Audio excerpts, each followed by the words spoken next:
And many others now tell me that a lot of times they had weddings there. And I said, well, why didn't you do it in a hall in the church?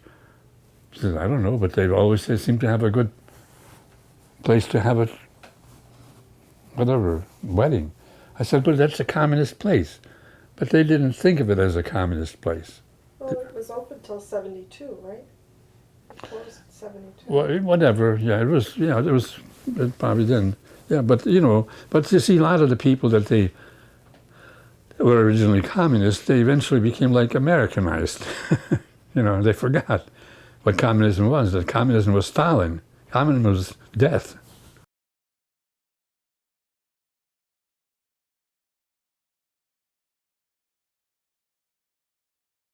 Rochester Lithuanians played an active role in fighting for Lithuania's independence. They contributed funds and advocated for Lithuanian independence after both World War I and World War II. 75,000 Lithuanian Americans fought with U.S. forces during World War I. Rochester Lithuanians even bought an airplane to help Americans with the war and help Lithuania regain its freedom. They named it the Lithuanian Night. One of the wonderful things that at that time was that the American dollar was, you could get a gold for an American dollar at that time. So in all the people who had run away from the Russian army and who had come to the United States, many of them, they did, because the Russian army was 25 years. They took you for 25 years and you couldn't. So they came to the United States. And St. George's Parish, which we have, and I looked through all the books that were there, and they had little books where it was every week they would bring $1 out of the $7 that they made, and they would get a little stamp, and then they would put it in the book. $7, and they would bring $1. Can you imagine if 1/7 of our salaries went for that? And so the parish bought a plane for Lithuania. We unbelievable when you think about it, that we send in $10,000 to dollars, and of course it was exchanged into gold that we could send. And in 1919, the Lithuanian Americans got together and they had a bell made, and they sent it to Lithuania. And on the bell it was written, Vai skambik per amžius vaikams Lietuvos, tas nevertas laisvės, kas negina jos. Ring for eternity to the sons and daughters of Lithuania. He is not worthy of freedom who does not fight for it. And so they hung the bell in Kaunas at the War Museum. And when the Soviets came in, they wanted to take it down. It was a horrible thing to ring because everybody knew what it said on it. But they couldn't. It was so tied up. So they didn't ring for 50 years. But this February 16, 1918, it rang with the rest of the bells for a half an hour for all of Lithuania. The American Legion Gudainas Post was organized in memory of Jonas Gudainas, who joined the U.S. Army in June 1918 and was killed in October 1918 in France. The Legion Post started out in 1919 with 15 members, of which my father, Joseph Bertman, and Sylvester Butcher, and Peter Behrens, and Constance Gilvicus, and would be Edward's father. They were charter members, and you needed 15 members to have a post. And it was strictly Lithuanian at that time, and it was for a good many years, until probably at the end of World War II, and because the Lithuanian boys started marrying Polish women, and then we started getting people of Polish ancestry into the post. But for the longest time it was pure Lithuanian. You mentioned World War II, and what brought to mind was Mike worked in a place in Kodak Park where they came to him and said, Mike, we'd like you to buy some war bonds. And he says, okay, put me down for $5,000, And so a few weeks later, the guy that was running the fundraiser said, Mike, I need the money from you. And okay, he went to his wall locker and pulled out a little paper bag with $5,000 in cash and gave it to him, So that's the kind of guy Mike was, But rumor has it that he left the church a substantial chunk of money. Who was this? Michael Belikavicius. And when he was very ill in the hospital, he had a visitor, a lady visitor.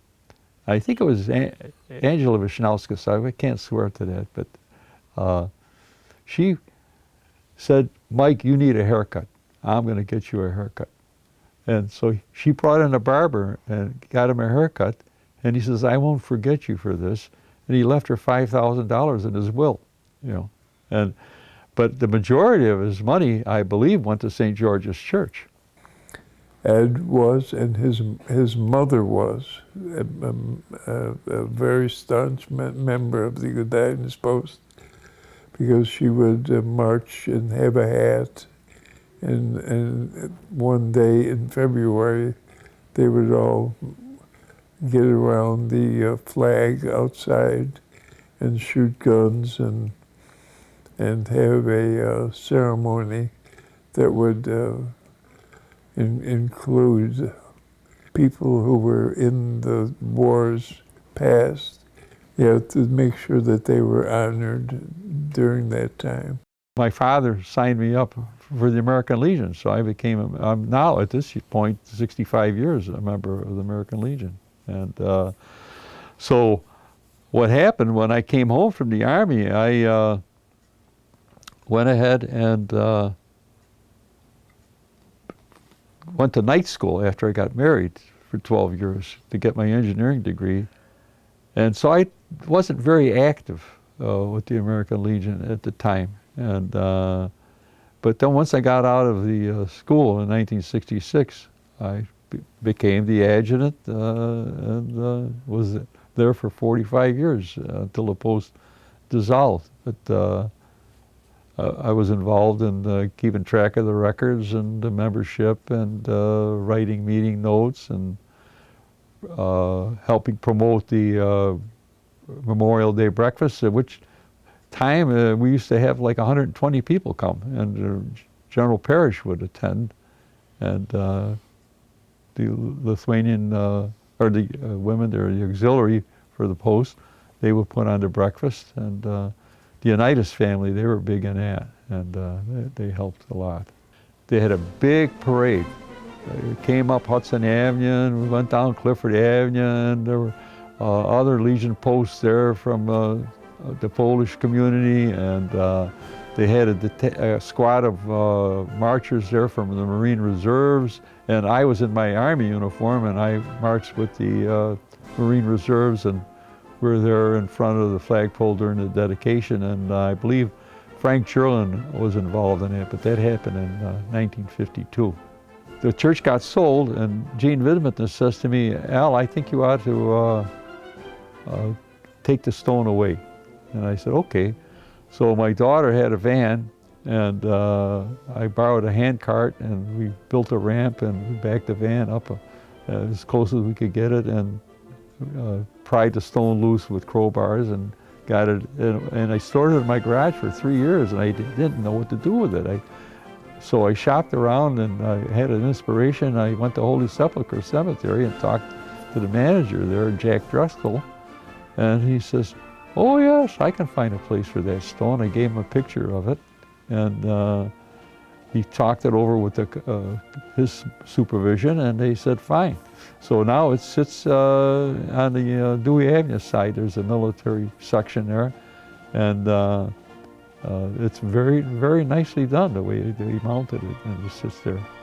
The flagpole itself was put up in 1941. I was 11 years old at the time, and Peter Behrens was the general contractor for the flagpole, and Sylvester Buttram was my godfather. So when he raised the flag for the first time, I got to hold the ropes, and so did Donald Behrens, who was the son of Peter Behrens, the contractor for the flagpole. They had a Gold Star Mother organization. The name comes to mind as Raymond Bushkus. The mother was very active and promoting the Gold Star mothers. Okay, back in World War II, when you had someone in the military, you hung a banner in the window. It was had a blue star on a white background with the red and blue border. And so now, if your son or lost his life, you became a Gold Star mother. They replaced the blue star with a Gold Star. So St. George's Church, what they did, they made a board with about 100 names on it. And if you were deceased in the war, instead of a blonde-colored name tag, they had a dark walnut-colored name tag with a star on it.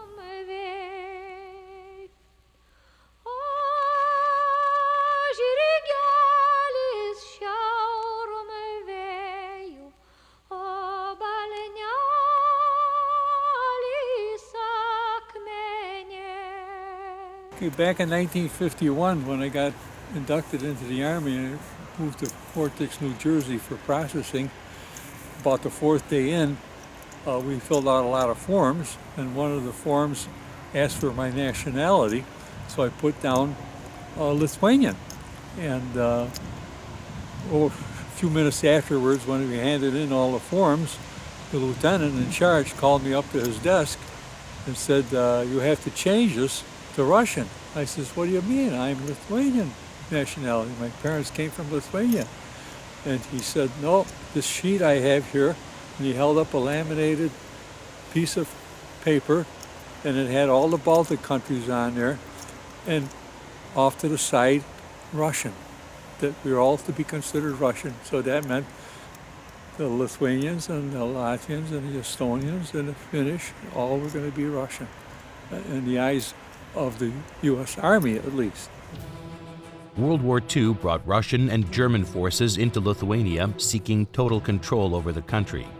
The first Russian invasion in 1941 led to widespread cruelty and terrorism. Over 40,000 people were exiled to Siberia, and many more were killed. Some were massacred execution style at Reinai and Cherven. When the Russians came in 1940, they already had lists, which is amazing to us, of people who were to be deported to Siberia. The reason for this deportation, twofold. One, they needed slavery to work on. But the second one, we all know, if you eliminate those who are intellectuals, if you eliminate those who are in government, if you eliminate, most of all, the teachers from grammar schools, because to me it was amazing. The Lithuanian education system was such that they would send the most brilliant Lithuanians to study in Europe. But they had to promise something. They had to come back to Lithuania after they got their PhDs, and they had to go to village schools and to teach Lithuanian. Some of the great masters of the mind, Maceina, who is now considered one of the great French philosophers, he comes back to a little village to teach. On the walls, Vytautas, on the walls, Mindaugas, on the walls, Gediminas on the walls. And what they taught was what it means, this thing about having a country, about having your freedom. So when the Soviets came in, all of the village teachers went. And of course, what did they put on there? Lenin, and they just changed the pictures. And of course, when the Germans came, they put Hitler up there. So, from one to the other we're changing. So they were all deported. And once you get rid of the elite, once you get rid of all of the educated people, once you get rid of people who think, then you can do anything that you want to. And so who was ever left went to the collective farms. And of course those people, many of them were educated. And that was the reason for going to Siberia too, that you had more than 3 acres of land. Any one of us who have a little plot around our house and we look at that would be the reason that we would go to be sent to slave labor for so many years. But there it was. They got rid, and the rest of them went to collective farms. And what were the collective farms? Slavery. You worked for the state. How many people do you think were deported to Siberia? Now we deported, we have all kinds of things. I think what we have to talk about most of the time is that 1/3 of the nation was destroyed. So in that 1/3 of the nation, somebody said to me, if from 350 million, if you took 1/3 of the nation and just eliminated them from the United States, what would we have? Whom do we have left? And so we have the partisan movement in here, we have the people in Siberia, and we have those people, when the Russians came in the second time, they knew that their names were on the list, and this is why they went to Germany. There was no way of going to Russia. So they got on the last train to go to Germany, somewhere to the west. They knew that America was fighting, somewhere to get that, to save their lives. My mother carried me out in 1944. When the Germans came through and they said, you got 5 minutes to leave the house, we're burning it down. Time to go.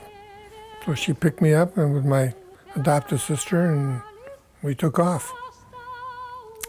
My mother walked through the Russian lines, the German lines, everybody's lines to get towards Germany. So you escaped with your mother, or was your father with you? No, my father was somewhere from what my adopted sister's husband, Vitas, when he went back to Lithuania in early 90s, he found records of my father blowing up bridges ahead of the Russians. So, in fact, we found one old letter that was hardly to even translate. My father's sister's granddaughter has it right now over in France, but it was my father trying to figure out, sending a letter to my mother, not knowing where we were at that time, because we had left, but he was with the army, so. So your father was in the army in Yes. Lithuania. He was an officer in the army. And what were the circumstances of his leaving Lithuania? Well, like I say, we didn't know that much about it, because I know he was with the army, and I know, like I said, Vita said he was blowing up bridges ahead of the Russians, so the first recollection I have of my father was my mother and I taking a train in the middle of the night, getting off somewhere in the forest and walking through the forest to find my father, meet my father and his brother.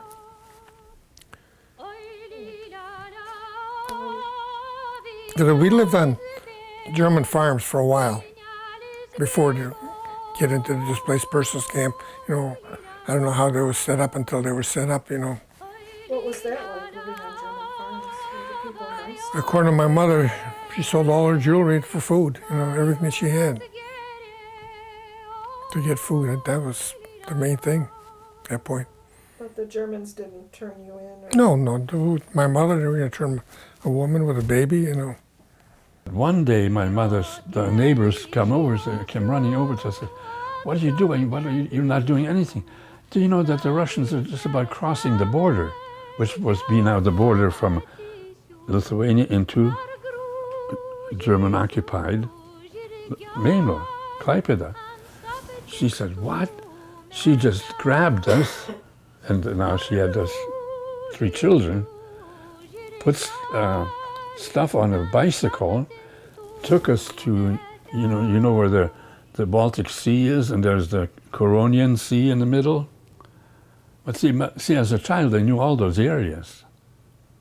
I even knew how to find amber. So, anyway, she says, "There's this boat is getting ready to leave. We get on that boat."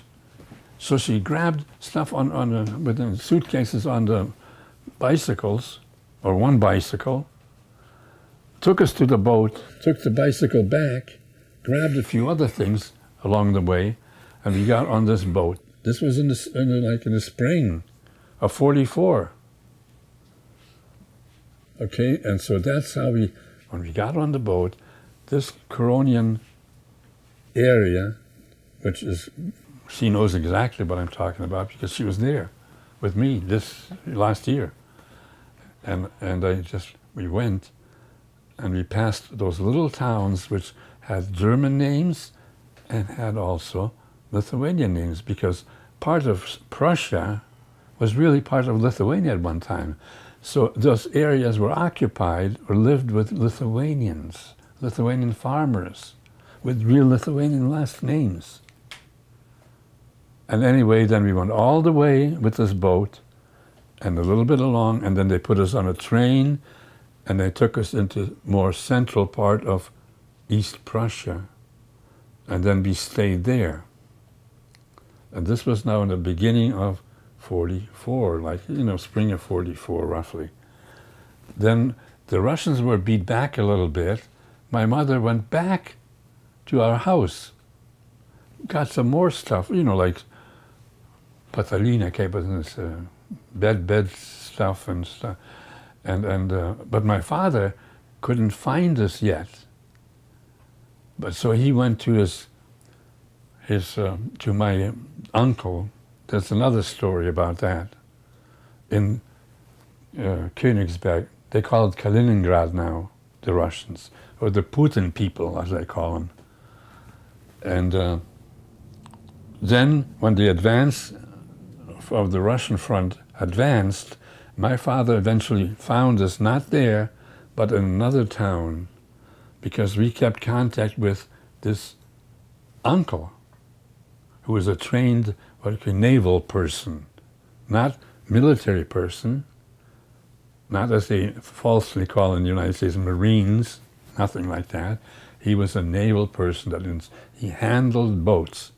What my father was doing at the time, he was transporting refugees all the way from parts of Lithuania, parts, I think, from Riga, from Latvia. He and my other those two uncles transported refugees all the way towards what is now called Kaliningrad, but it was Kalinaučius.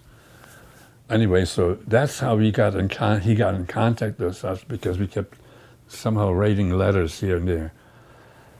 Well, eventually he joined us, and so now we're a real family together again, and we're going westward. In the winter of 44 to 45, Christmas time, we were further into Germany. We never went into big cities because those were always being bombarded, either by British and eventually by Americans or by the Russians. So then we went all the way, and we kept going westward, till finally we came to almost where there's Holland. That's just almost that far. Some of the Germans that were there near Bremen, the city of Bremen, was the first DP camp we arrived. And that's the first school I went to that was in Lithuanian, taught by a East Prussian Lithuanian. And his last name I forget, sometimes it comes back to me. And my friend that I met there, he now lives in Toronto. He's married a Canadian girl, but he originally came to the United States and to Boston. And one of the reasons we escaped from him, because what happened eventually, many people were sent to Siberia, and they died in Siberia, the Lithuanians. So I don't know exactly how many, but several thousand. We only had like 3 million people, so about 1 million were lost in Siberia. Well, we would have been probably lost. And maybe something would have even happened to others. But at any rate, but we were always hoping we'll be returning to home, we'll be returning home. And we're not planning to go anywhere. And I know the Marshall Plan was building up Germany, and of course East Germany became more Russified and what they call communist country, pure communist country. They were almost like the Russians, not exactly so. So anyways, but eventually my father kept saying, I don't think this is going to happen. We're not going to be returning home. He left Lithuania because he didn't see any future for himself. He was arrested by the KGB when he was 16. He had been involved in the Tautininkai, a Lithuanian, well, literally translated, it's a futurist, but it's a Catholic group. And he saw no future there for himself. And that's why he left. He was interrogated by the KGB, and he was imprisoned. And he learned in prison that, just don't listen to them. Solzhenitsyn's book talks about how there was brainwashing done, my father told me that he had a letter read to him, supposedly from his father, saying how he was so bad and he disobeyed. There was no such letter. It was all propaganda. Anyway, he left Lithuania because of the war and because of the occupation. As I said, there was no future for him there. So he left before his parents were sent to Siberia. Right, they were deported in '48. And they spent almost 10 years in Siberia. It was a 16-day cattle cart trip to Siberia. And the one lucky thing, well, actually there were two lucky things for my grandparents. The first thing was the Russian soldier told my grandmother to take her sewing machine because she sewed, and she did that in Siberia, which was very lucky for them. Second thing was once Stalin died and they were released, they were able to come back to Lithuania. There were other Lithuanians who were exiled to foreign countries and were not allowed to return immediately to Lithuania. So they returned, their farm was burned down, their house was burned down, and they lived in the bathhouse, the Pirtis in Lithuania, that's the bathhouse. And that's where I saw my grandmother. She's since passed, but I visited her several times in Lithuania. So tell us about your mother. Your mother came from Europe. Correct. She was a displaced person. She was a displaced person. She left during the war when the Russians were coming to invade Lithuania. And their family, she was one of 8, I think, brothers and sisters. And the whole family fled, left the cows, the horses, the farm, the everything. And my relatives scattered to Kaunas, Vilnius, Panevėžys, and my mother went with the Vaitikūnai, which live in Providence. Mr. Vaitikūnas has passed, but he and his wife and my mother, they fled through the woods, with a bag of sugar and a loaf of bread to get to Germany, because that was safe then. The Russians weren't there, the Germans were okay. So just to be clarified, they were running from the Russians. They were the running. Second Russian occupation of Lithuania. Correct. And what were the kind of things that your mother heard about? Well, I mean, the trains were coming and people were hiding. There were partizani in the woods and people hid wherever they could hide. And of course there was no food, there was nothing. They just got along on what they had.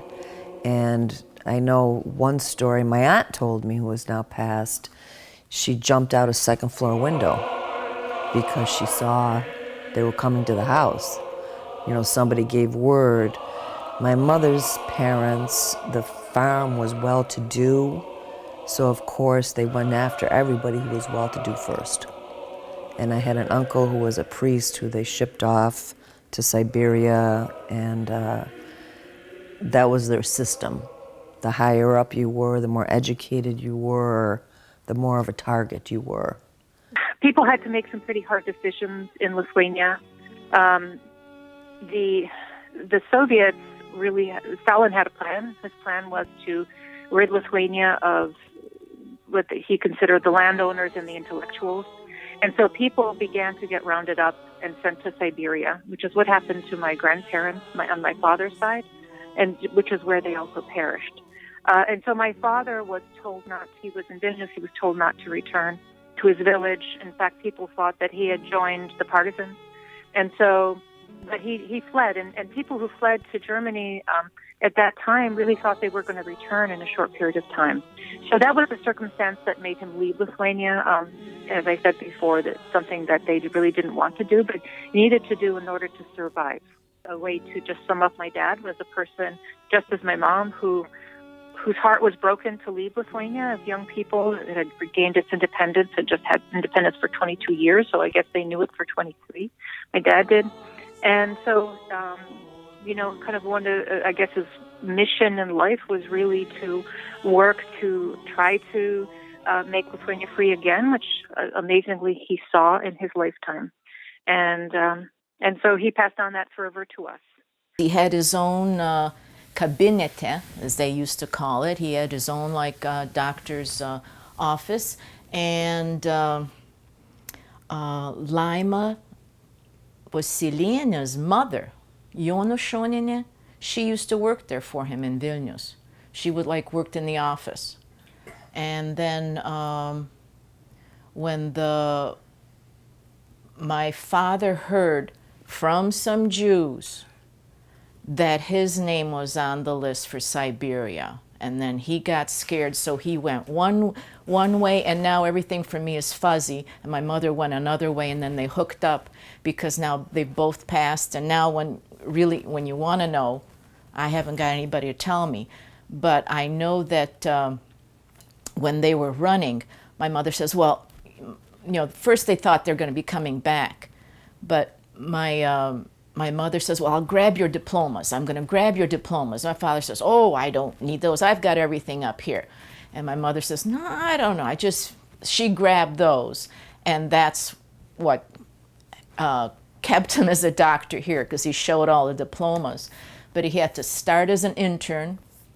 He had to, we lived in St. Mary's Hospital for a couple years. He was an intern. He had to start as that. And then he had to do his residency, and then he had to pass the boards. And then he was a physician here. And then he went, he didn't want to have a private practice. He was always just a little nervous about having a private practice. He always felt very comfortable working in a hospital under the auspices, or kind of like protection from the hospital. So he found a position at the Rochester State Hospital, which was then a psychiatric hospital, and he was like the director of one of the wings. And I remember I used to go with him to Syracuse. He had to take courses in all the psychology and psychiatry and all that other stuff. But it was a job that was offered to him, and he says, oh, maybe I could do this, and I could try that. And it was like, instead of just working as a general practitioner. My father and his mother left Lithuania because there was, since they were landowners and they had a farm, the Soviet occupiers were taking their land away. And this was right at the border of Salupė in Vilkaviškis, right on the German-Lithuanian border at the time. So they were in danger of losing their lives, and their farmland was being taken away.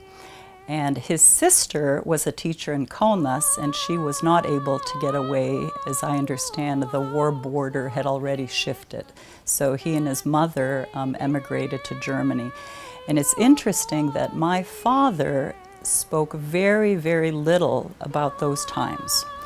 And it was only at his funeral to hear other people say that he survived Dresden, that he was at a displaced person camp. A short answer to your question is they were in danger of having their farm taken away, and their lives were in danger. As Lithuanians were heading west to escape the Russian invasion of their country, many found refuge in displaced persons camps in Germany. That's why, upon their eventual arrival in America, they were often referred to as DPs. While in these camps, many industrious Lithuanians founded schools, dance and drama groups, and even furthered their own education at German universities. Some found themselves caught in a moral, personal, and even political quagmire. My mother was from Lithuania, and she is of 6 children, and they had a very successful farm near Šeduva in Dambava. That's about 30 minutes west of Panevėžys, and they had a very successful farm. And she's Izabelė Savickaitė. And also during the second Russian invasion of Lithuania, her father, Kostas, which my mother always refers to as Moses, he realized we have to leave. They're starting to take farms, and